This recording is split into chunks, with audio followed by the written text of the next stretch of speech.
Yeah. It makes for a much better experience. So for example, I have a lot of transitions and animations and stuff like that. So this new PowerPoint Live feature actually looks way better on your screens than opposed to a shared desktop screen or something like that. The frame rate's much higher for you, so the transitions and animations are smoother, and it uses 90% less bandwidth because it's actually just listening to commands to play the PowerPoint on your side. Yeah. And in fact, what I have it enabled right now is that you can skip back and forth between slides on my slide deck right now. So if you can go hit left and right, and you can go throughout the slide deck without me because it's local to your Teams tenant. But then I can also disable that. So I am actually going to disable that because I've got a lot of transitions and stuff, and it just gets confusing as to where it is that I'm speaking if you are moving ahead. But yeah, so do you have any announcements you want to do to record to start us off? Yeah. Well, thank you so much for joining the event today. We're gonna start. It's just so exciting event to learn how we can contribute Microsoft documents. So I would like to welcome William to start your show. Thank you so much for joining everyone, and thanks to you, William. Thanks, thanks to Parker. Thanks, Royce. I appreciate it. So today's topic is becoming a contributor to Microsoft Docs. This is a presentation by the Microsoft SQL-Docs team. So the team of folks inside Microsoft. Hey, somebody's got their hairdryer going. There you go. I hope you can hear me over that. So this is a presentation by the Microsoft SQL-Docs team. So the team that does all the documentation, the how-tos, the tutorials, the samples and things like that for all of SQL Server. And I'll introduce that a little bit more in a sec. So today's agenda, we're going to go over what is DevRel, what it is that we do. We're going to cover some of the tips and tricks of Microsoft Docs that you might not be aware of on docs.microsoft.com. We won't spend too much time on that. Most importantly, we're going to talk about how to contribute to Microsoft's open source Docs as code approach in GitHub and what you need to know. In fact, the first thing you need to know is that you need a github.com account to contribute. So if you don't have one already, go get signed up for one. Throughout this presentation, feel free to add your questions to the chat at any time. I can see the chat, but if you want to come off of mute, there's not too many of us. You want to come off of mute and ask a question at one of the breaks, perfectly fine with that. We can be informal with this. I usually have about 45 minutes of content, so if you have plenty of questions to fill up the time, I'm more than welcome to that. All right. So introduction. So the SQL Docs team internally to Microsoft is known affectionately as Rogue One. Somebody's got some very heavy machinery running in the background, I think. No worries. Internally, we're known affectionately as Rogue One, which is a Star Wars reference because our manager, 2UP, is a big Star Wars nerd. And that's fine. So when we're not violating copyright laws with that nickname, the Rogue One team supports tens of thousands of articles on SQL Server. So my name is William Assaf. I just joined Microsoft actually in November. I'm a senior content developer on this team. I'm mostly responsible for SQL documentation on Azure Synapse, Polybase, big data clusters, and all the performance articles for SQL Server. So we work with everything, though. This team on the product groups, we work with the program managers for everything SQL Server, including all its various flavors in Azure, Synapse Analytics, and all the technologies under that umbrella. And we cover content for data platform tooling as well, like Management Studio and Azure Data Studio. And in fact, right now, we have a senior spot open on our team for Azure SQL database expertise specifically. So we're looking for really good communication skills, writing skills, as well as Azure SQL database expertise. If you think you're a good fit, talk to me afterwards or go find the job posting on Microsoft.com. We're just one content team, though. And today we're talking about all of Microsoft Docs for all technologies. This presentation isn't specific to SQL Server. I'm going to talk a little bit about SQL Server because that's my background. That's this group. But this is actually for every technology. So if you also happen to do .NET development or deal with Azure infrastructure at all, anything like that, this is going to be the same Docs engine that you'd use to do feedback for documentation for any Microsoft product, not just SQL Server. A bit about the mission statement for the hundreds of employees in content and learning at Microsoft. In short, we have two missions, really. One is we want to enable students, job seekers, and workers with great online content. And two, we want to build an active community of contributors. Well, that second goal is why we're doing this presentation all over the world this year. We want to communicate specifically how you can be a part of the quality Microsoft Docs experience. Now, Microsoft Docs is not Wikipedia. It's not open to all edits. We do have hundreds of thousands of articles, though, and so we want to embrace the wisdom of you in the technical community to maintain a high level of quality. So opening the docs up to these external contributors, to you in the field, is part of how we scale, but it's also how we recognize you and your contributions to the technical community. So SQL Docs is just one of many docs teams for different products in Microsoft's Cloud and AI DevRel team. So what is DevRel? In a greater role, developer relations is the team that involves activities that connect developers to external users. So DevRel ensures that the products establish a good continuous relationship with external developers through mutual communication. So DevRel definitely involves documentation, but also like reference documentation for how to call an API or a code sample. DevRel in other companies might also look like community management, issue reporting and triage, release notes, focus groups, any other kind of public interaction. Your favorite video game, for example, has DevRel folks to send and receive communication with the public about bugs, troubleshooting, patches, discussion, mods.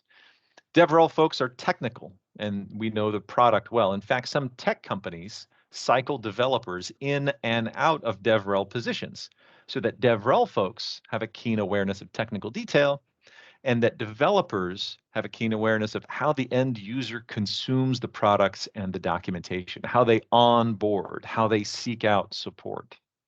At Microsoft, DevRel teams usually have a strong technical background from consulting or support positions. Most also have experience with project management, technical writing, blogging, and book writing. So finally, DevRel is a strategic advantage for product teams because this type of outreach enhances adoption and it provides authentic community engagement. It goes beyond marketing and social media. And so we feel like our DevRel, our documentation, is a strategic advantage over competitors. So in this way, DevRel is not marketing to CIOs and CEOs. It's marketing to developers, to technical folks like you. And so there are products out there that we've all used, and we continue to use them because we've had really good documentation or support experiences, or because of really easy adoption and smooth learning curves. Just think about other consumer products that you continue to use because you got really good support for them, even when something went wrong. So in that spirit of authentic community engagement, let's go ahead and dive in. I'm going to talk about first a little bit about Microsoft Docs, the website, and how you can use it best. Just to give you a map around navigating specific docs, some of the functions that we have here, I'm not going to go over every button, but some of the things that are new, the save button, for example, is new within the last few months. This allows you to save links to collections and to organize your docs into groups that might be useful for a specific project or certification exam.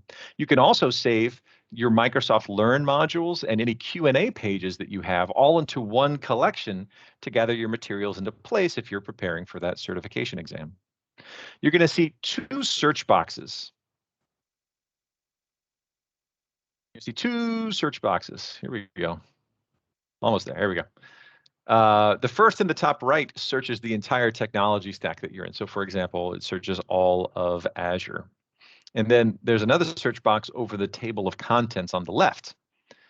This allows you to search the titles inside the current table of contents that you're in. Now on the right, you're going to see the navigation for the article itself. These are the major headlines for the article, and those header links are linkable directly.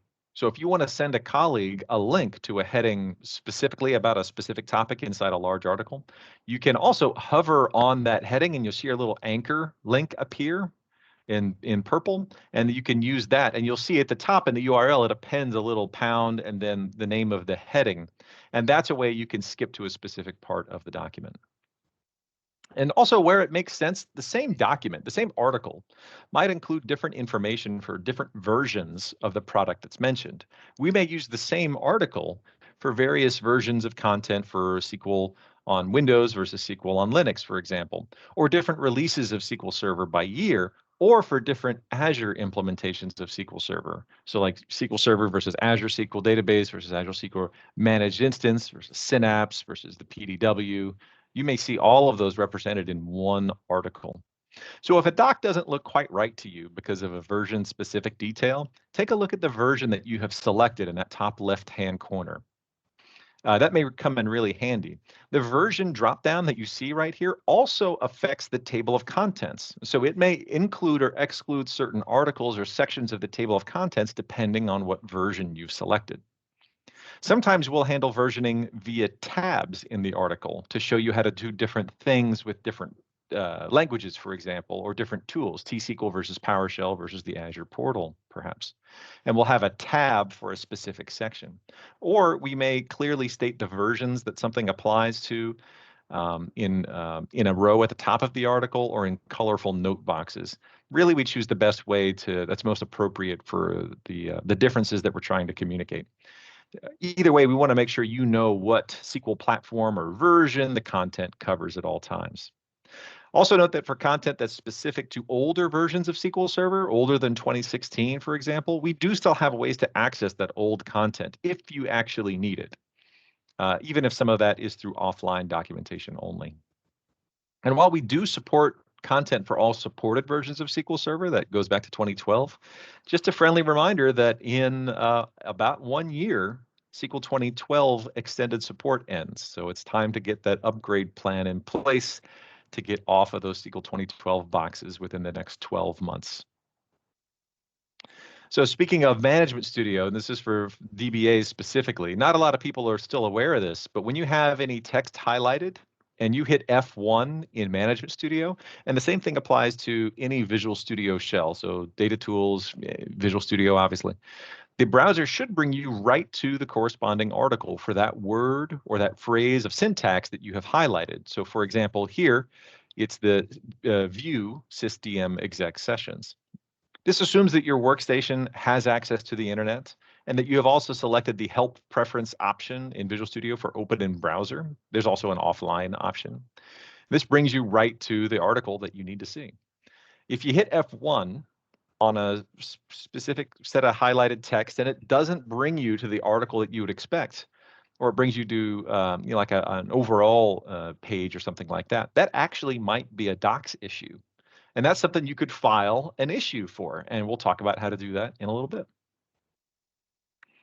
So if your work environment is behind an air-gapped network, or if you work in a high security environment like a nuclear power plant or something, and you don't have access to the internet from your workstation, you can download version-specific documents through Management Studio and have access to the docs offline. In fact, some older version-specific content, for example, the T-SQL reference content specific to SQL 2014, that's actually only available through that offline documentation. So our documentation, again, we feel like it is a strategic advantage for Microsoft. There are some very large organizations, including in the public sector and very large private sector organizations at the top of the Fortune list, for example, that want their development environments internal and secured from the public internet. In the case of Microsoft documentation for SQL Server, Power BI, Azure, all sorts of things, all that documentation is hosted in GitHub. And therefore, it can be easily cloned and periodically rehosted internally to those environments so that customers can get the best of both worlds, a secure network for development and access to the latest documentation. Some of our competitors want to deliver like a few thousand PDFs or some like scraped together images in a big document. Come on, it's 21st century. So good stuff about docs.microsoft.com. Any questions about any of that at this point? No, Williams, not so far, but it's very exciting to see. I never know that from SQL, pressing F1, you can go to the document. This is so interesting. That's really old. And a lot of us, we just go straight to a search engine and we type in what we need and the answer is right there. But if you're an old DBA like me, before you had books online and it was only a downloaded thing to get access to the documentation for like SQL 2000. Search engines weren't very much use then, but that documentation, you'd hit F1 for that, which is kind of the universal help button in Microsoft world, and it brings you right to the place, and it still works. That still happens. That was my point. I was going to make as well. Like I was curious about the offline version and the F1. I didn't know that it would work for the online resources, but once I pressed the F1 a while back, I said, "Whoa, actually works like it used to work with BOL." So that was really cool. Thanks. Yeah, so that's an option in Visual Studio. You can select either online or offline help content, and then when you select offline, you can download whatever versions that you want to download. But yeah, I actually learned that myself when I came to Microsoft, and I had to start supporting that function, because that's all buried in the metadata of every article. I didn't know that still worked because I hadn't done it in 10 years. All right, so good stuff. And again, feel free, we can be informal here. It's good to talk to everybody. Let me go ahead and move forward. So how do you provide feedback on docs? There's three main ways to provide feedback to Microsoft. The first is feedback.azure.com, which is for all product ideas, bug reports, things like that. That's actually not docs. That's for the products themselves. For documentation issues, there's two methods, both through GitHub. The first is a GitHub issue or a GitHub pull request. And both of these operate just as if you were contributing to any open source project on GitHub. So if you've ever done that before, it's going to operate in the same way. If you've not done that before, don't worry about it. It's actually pretty easy. Contributing can be done easily through the browser. You don't have to learn any terminology. There's nothing to download or install. It can all be done through the browser without having to learn Git bash or install anything. You don't have to know what a fork or a clone or a pull or a push is. We'll have an explainer on that later if you want to learn about how that whole process works. And if you are familiar with Git and GitHub, I'll talk a little bit deeper about how we use those technologies behind the scenes for our docs, and that may be very interesting to you as well. But again, contributing can be done easily through the browser. If you already work with Git or GitHub, you can still use the browser, or you can use your own tools as well. If you have like Visual Studio Code and Git installed locally and you know how to set up a remote, you can do that as well. But in the case of SQL-Docs, my team, not a lot of DBAs are familiar with Git. Again, that's not a problem. Anyone can help through the browser only with no knowledge about source control necessary. We even have a step-by-step tutorial here at this URL to guide you through the process of creating a pull request. We're going to do that together today, but for future reference, docs.microsoft.com/contribute. By contributing to Microsoft Docs for any product, for any technology, you could be part of that community and help edit the docs that everyone uses. We'll talk about the contributor designation at the top of each article, where we can recognize you as having contributed to that article. And we average around 16 million page views a month. You can do this entirely within the browser. Again, nothing to install. This is part of Microsoft's Docs as Code approach. We check in content. We manage it with source control. Our content teams, like mine, work across the technologies. We integrate with the product teams, with the engineers. We join their product review sessions and their pipelines, and we coordinate on release schedules just like the engineers do. So let's go ahead and walk through it. So to be clear, what is a doc bug?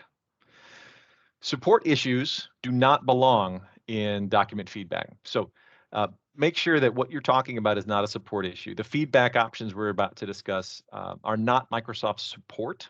They have no SLA for response time. If you're having a problem or an unexpected behavior or an outage, contact Microsoft support or your support partner.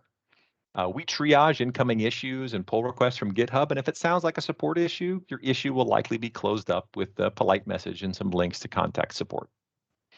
So most docs that do get attention are a request to fix something that's missing or outdated or wrong, or to request to add something that would have helped prevent an error or an outage, etc. So if you've got feedback, again, 3 main options. The first, if you've got a product feedback or suggestions, a reproducible bug report, that actually doesn't belong in the Docs system. That's for support, or you can use this feedback tool. If you've been around for a few years, you might remember the old Connect system with Connect items. So a few years ago, those were all migrated to feedback.azure.com. That's the place for comments and suggestions for the products. That's external to us and the Docs team, but that's where a lot of really good usability ideas and bug reports come from. And it's open to the public, and that's actually managed by the product teams.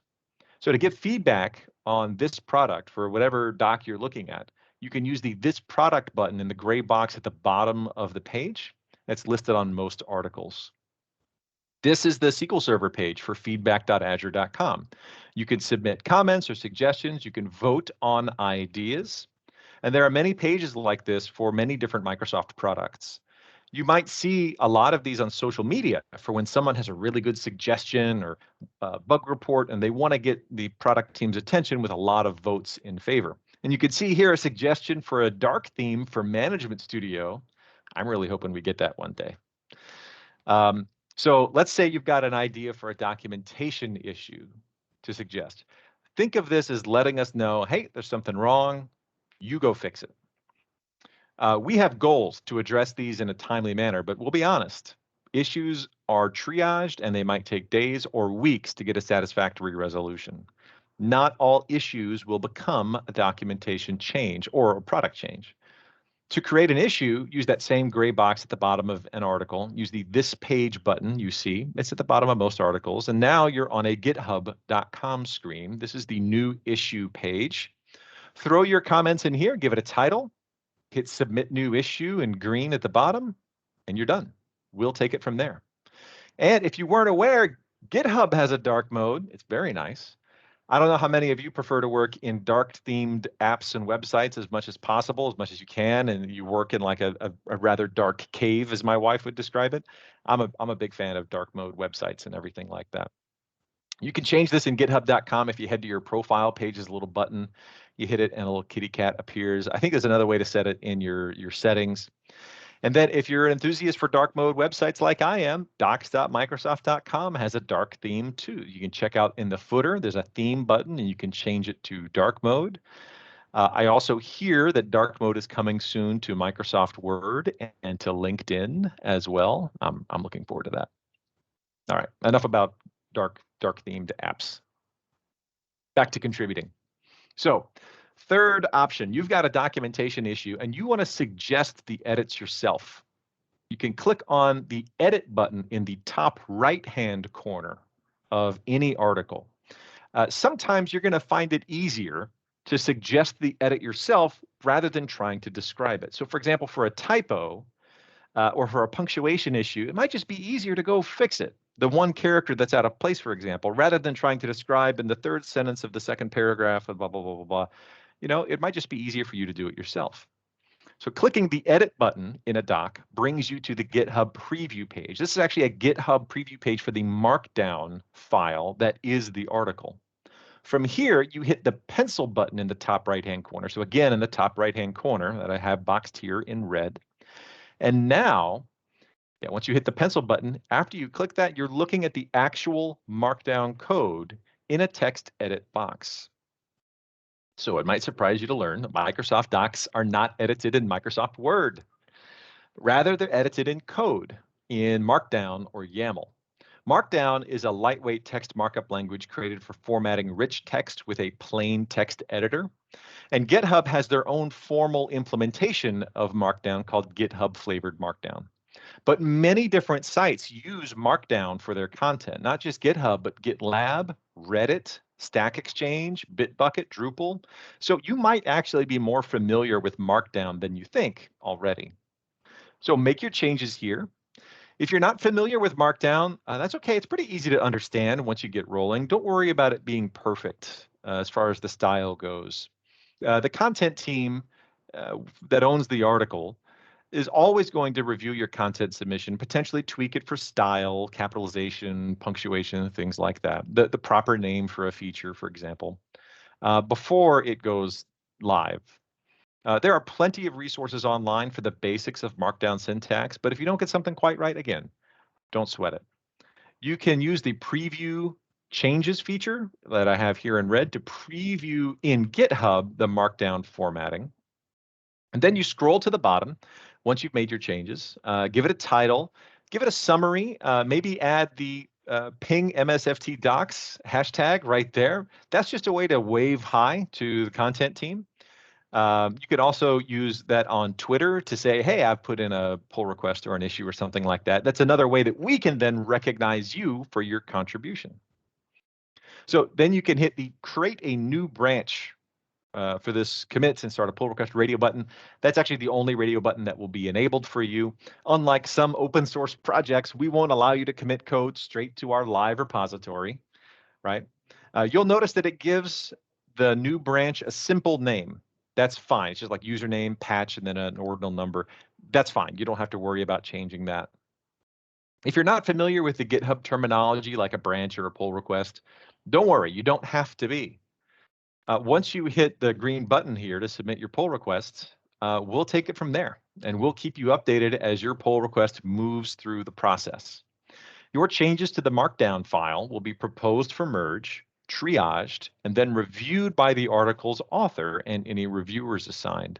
The content team for the article will take it from here, will reply to the pull request in its comments, we'll make edits if necessary, and then eventually we may merge the code in the live repository. And you'll be notified along the way with feedback directly from one of us on the content team. So again, you can do all of this through your own tooling if you wanted to. You can create your own fork, branch, commits, push, and pull request. We'll walk through that more in detail. That's what we in the content teams do every day, for example. But if you want to just use github.com to handle the entire process for you, it's actually much easier. So here's what it looks like after you've submitted your pull requests.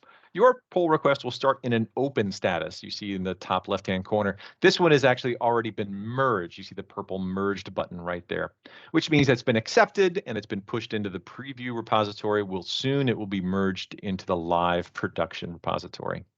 You can see what GitHub did for you was to automatically in the background create a fork of the repository, the Microsoft Docs repository, and then create a branch. Here it creates a branch in Hiroshi's username.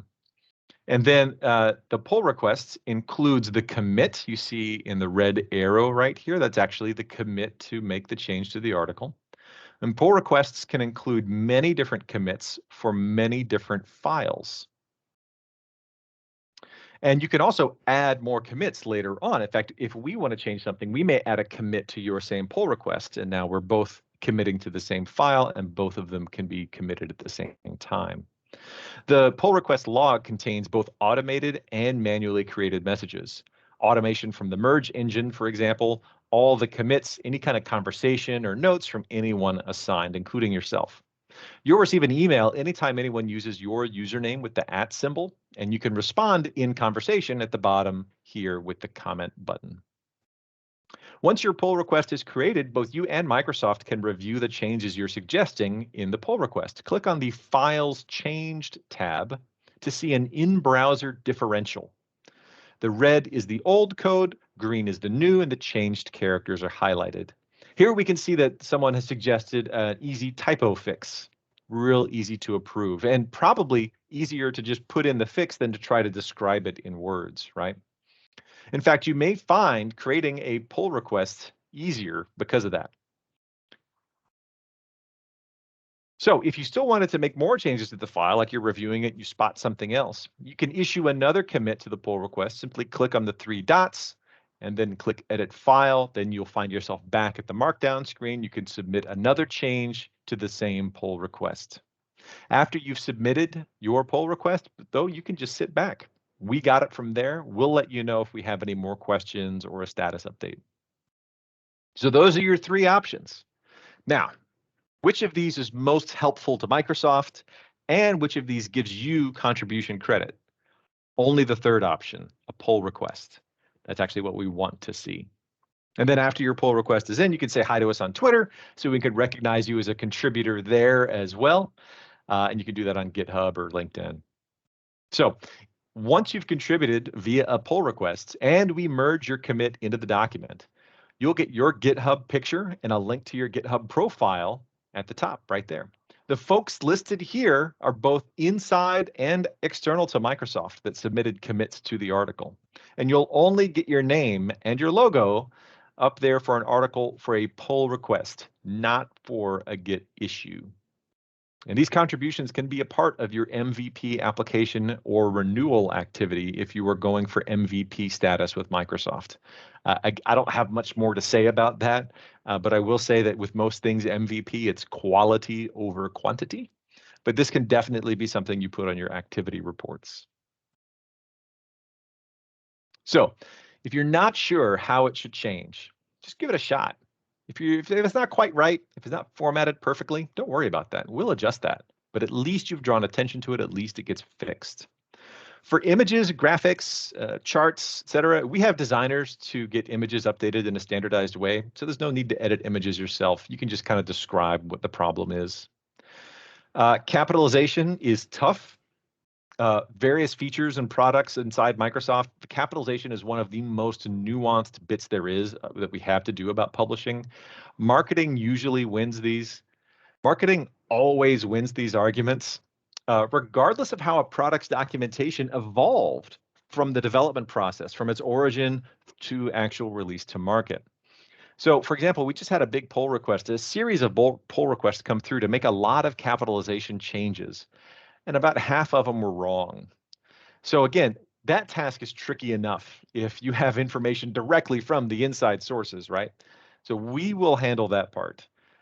Yes, if you spot inconsistencies between marketing content, documentation content, learn or training content, feel free to point them out. You should know that regularly we're discussing those things and we're working on that stuff internally. But don't be afraid to point something like that out. Just don't take a whole lot of your time on that. For example, product names and product features are, and the phrasing of them are difficult to get just right. It's trickiest when a generic word is part of the product name. So just because we have a product called Azure SQL Database doesn't mean that every word database is now capitalized. This is even more difficult for our international partners and customers because capitalization often means a product or a service name shouldn't be translated or should be translated in a specific way, but a lowercase common noun of a generic thing like a database should be translated. So that inconsistency in capitalization confuses translators, it confuses customers, and that consistency is important to us. It's at the core of our goal of our brand voice, which is above all to be simple and to be human. And if we can better meet that goal, let us know. One last bit about the contributions for localization issues, such as a translation issue. If you've got a translation issue to raise, those are actually submitted all by an email template now, and this process has changed within the last year. You can download an Outlook email template here, aka.ms docsite lock feedback for localization feedback, and you can submit your feedback in any language.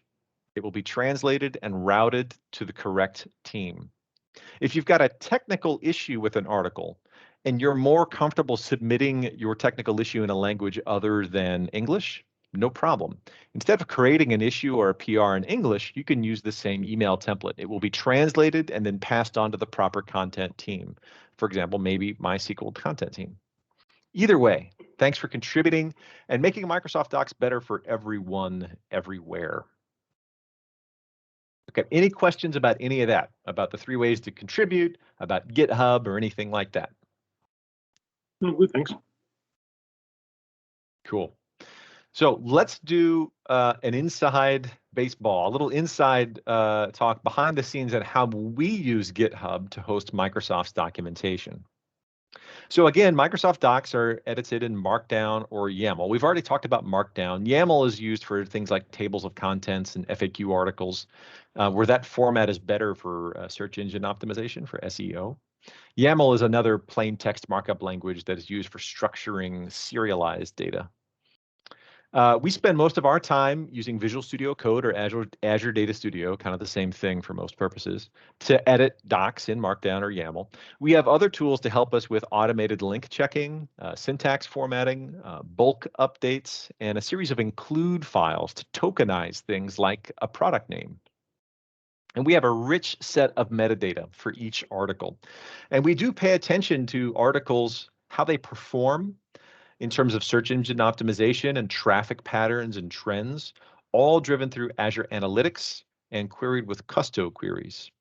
We try to improve poorly performing articles, and we use many metrics to track the performance of an article.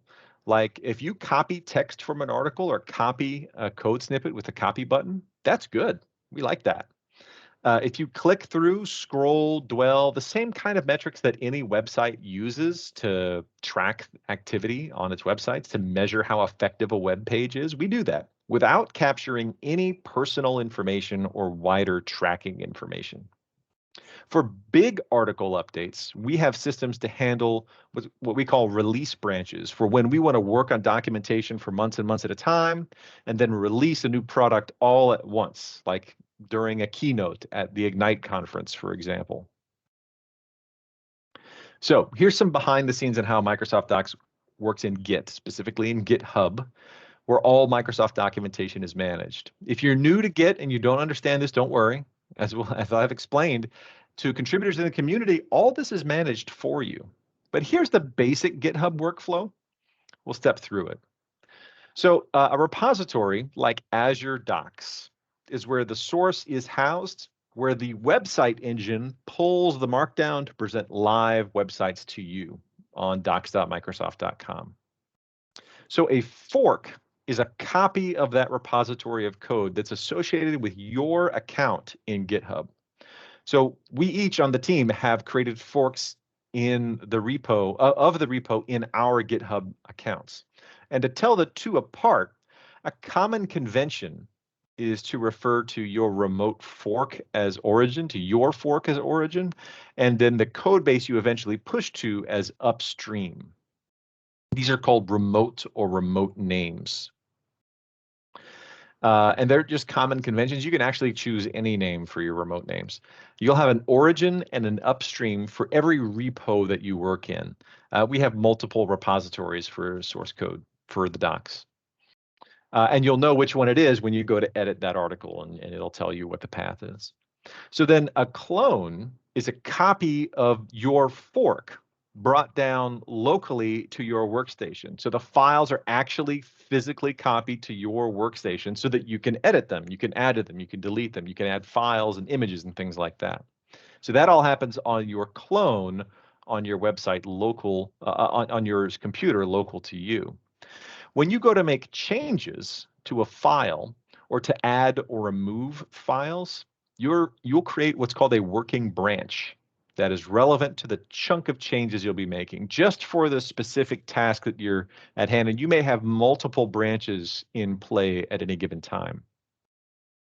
You want a branch to contain only the changes for that specific feature or issue that you're addressing so that it can be treated as a block of changes to go back up the stream.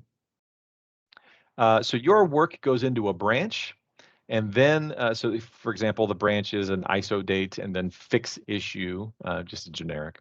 When you're done with your work, first, you're going to commit your branch locally to your own clone on your workstation. It's still on your workstation. GitHub doesn't know anything about it. Your work then is pushed into into your fork, into your origin on github.com, the fork inside your account. Now, at this point, GitHub has it, your account has it, but Microsoft has no idea that you've made any changes. Then you issue what's called a pull request, asking Microsoft Docs to accept your changes from your account's repository so that your changes can be merged into the main repo. Any questions on that? Anyone more or less familiar with this? Yeah, for example, when I work, I use Azure DevOps as a Mhm. Git, also Git embed. So Yeah, also can works on understand. Git, yeah. Yeah. One question though here, William, for example, is this something, for example, I'm looking at a particular document, and then I found, I can contribute here.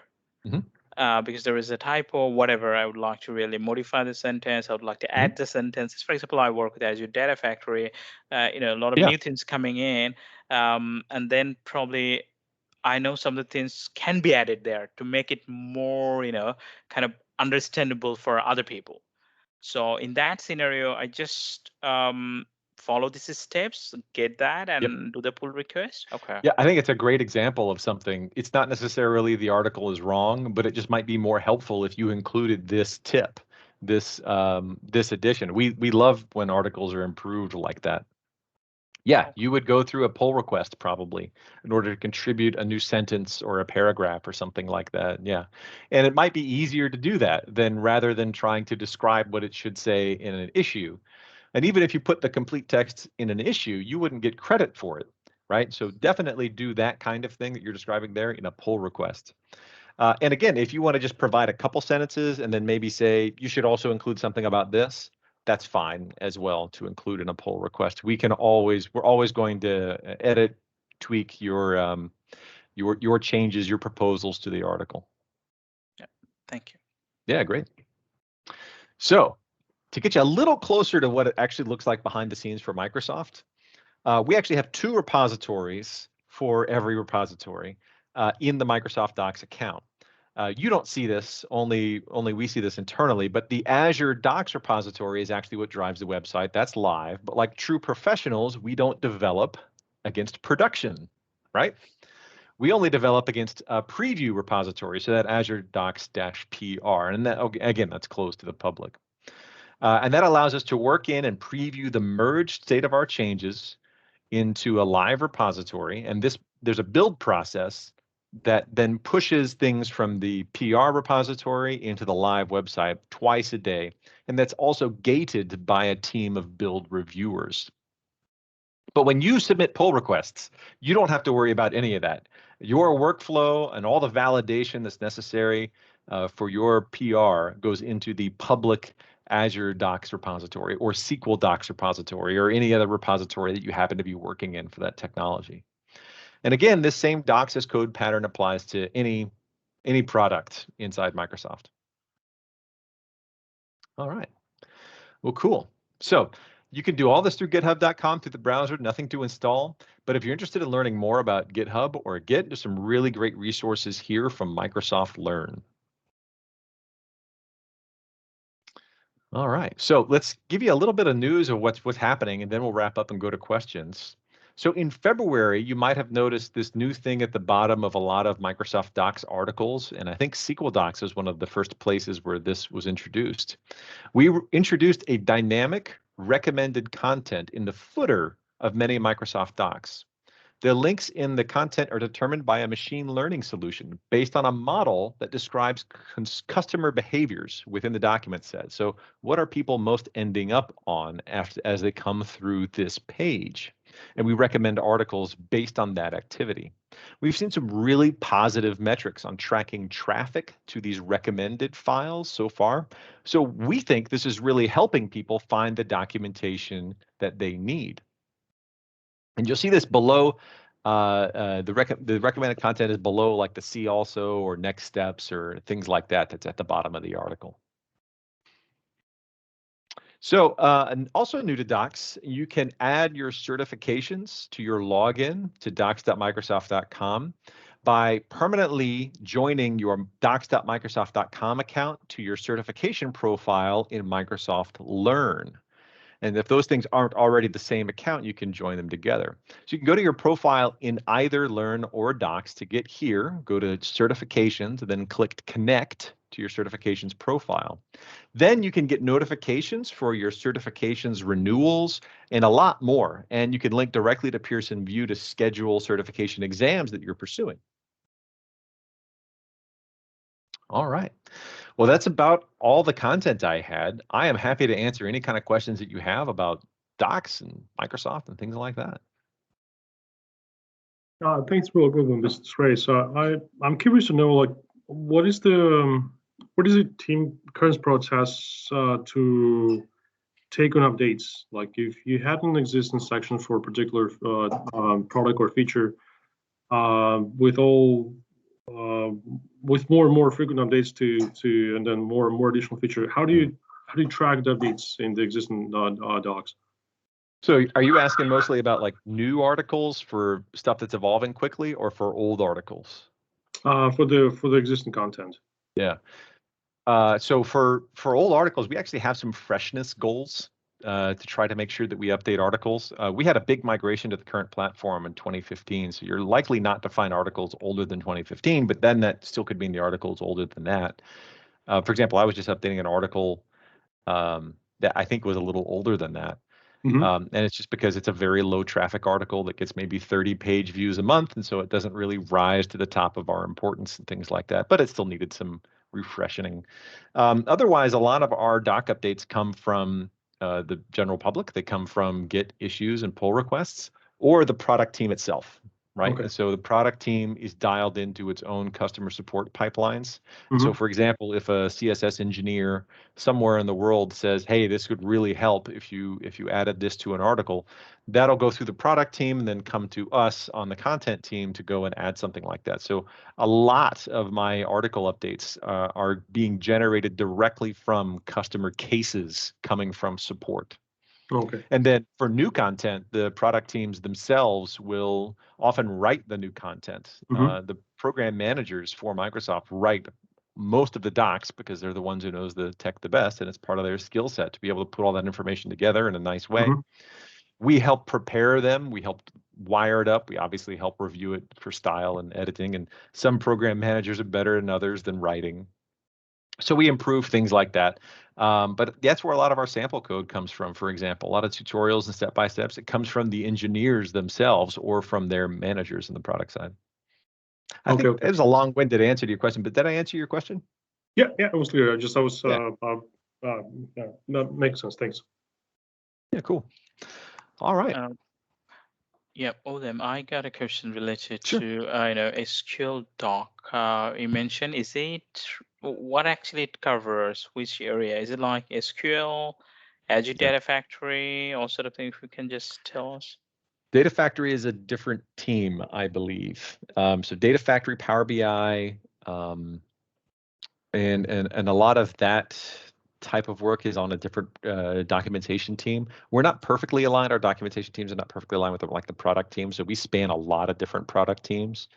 For example, I cover a lot of Azure Synapse Analytics, even though that is technically aligned with Power BI and some of the ways the organization is put together. So we cover all the tooling except for Azure Data Studio. Azure Data Studio is actually its own team, but we cover Management Studio and some other parts of the tooling as well that those things have in common. There's actually a lot more docs about the tooling than you might think.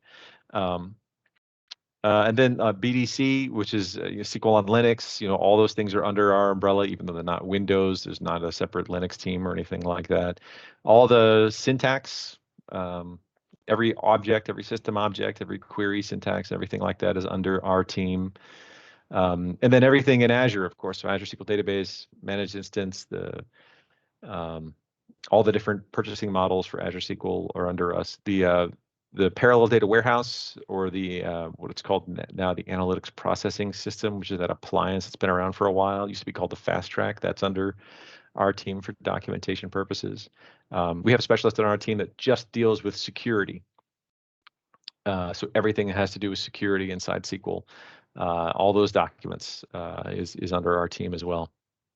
Yeah, I think I've covered the gamut there about everything that we cover. We have partners that also work. We have another team that we work with sometimes on anything that's ML or AI. They have data scientist folks who work on the content for that kind of thing. So SQL Server, machine learning services, things like that. Actually, analytics services is a different team as well, because that's a different consumer of, especially for the data scientists side and the analytical side. That's a different content team. Yeah, the reason I was asking about, you got the Twitter account, so there must have different Twitter account for example, Yeah. refer, so on. Right? Yeah. So Yeah. we're SQL-Docs. And there's only like 8 or 9 of us. I forget how many we have right now. So it's not like a huge team for 30,000 articles, depending on how you slice it up. So yeah, it's good that we open it up to the general public to help us maintain stuff sometimes. And we're actually one of the bigger content teams too, despite the fact that we're the biggest product. Yeah, and so I think Microsoft Docs has its own Twitter account as well. Yeah. No, definitely. No, it's very useful. I mean, Yeah, good.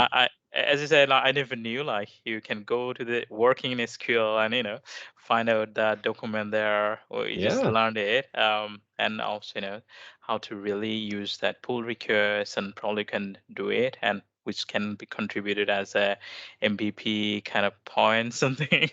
Definitely link any of the pull requests that you submit to your MVP activity. I was actually an MVP 7 months before I took a job at Microsoft. So I had worked for years and years and years to get it. I finally got it, and then I gave it up. So the worst timing sometimes. But yeah, that's definitely something that goes on your list. Again, quality over quantity. We have some folks who put in like 1 million pull requests. Each one is like a really small typo, or it's not a typo. It doesn't need to change.